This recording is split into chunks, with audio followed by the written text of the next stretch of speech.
had a speaker competition, was a huge success. Every month we have this competition once.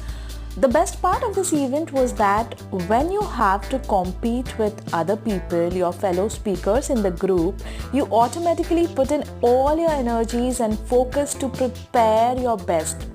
And that's what gets reflected in your performance.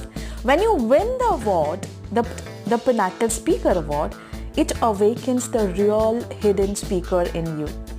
It gives you a lot of motivation to speak and perform even better every single time.